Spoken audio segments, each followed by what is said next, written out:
تعالوا بقى نعمل دونر الكباب التركي الترند سوا. بس قبل اي حاجه، لو اول مره تشوفي فيديو ليا وتشوفيني على الفيسبوك، ما تنسيش تعملوا فولو للصفحه بتاعتي. ولو بتشوفيني من على اليوتيوب، ما تنسيش تعملي سبسكرايب للقناه وتفعلي الجرس عشان يوصلك كل جديد. قلت بقى مش عادي الترند ده من غير ما اجربه معاكم، وكان لازم اقول لكم رايي بمنتهى الصراحه. انا عملته بالطريقه اللي منتشره. جبت اللحمه مفرومه، حط عليها بصلتين وحط عليها معلقتين زبادي والتوابل، وضربتهم في الكبه لحد ما بقوا ناعمين خالص. بعد كده فردتهم في ورق زبده وحطهم في الاير فراير على درجه حراره 200 لمده ربع ساعه، وطلعتهم. ومشكلتي هنا مش ان طعمه وحش، مشكلتي ان طعمه كان عادي. يعني كفتة، يعني مش عارفين طعم الكفتة، هي كفتة بس رفيعة بس يا جماعة مش اكتر.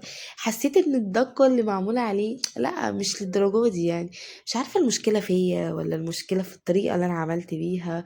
مش عارفة ولا هو اصلا ده طعمه يبقى كده.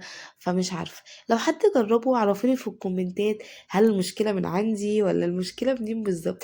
لان انا حسيت ان انا لو كنت عملتها كفتة وصبعتها في صينية كان اوفر لي في الصحة والمجهود وكل حاجة والله.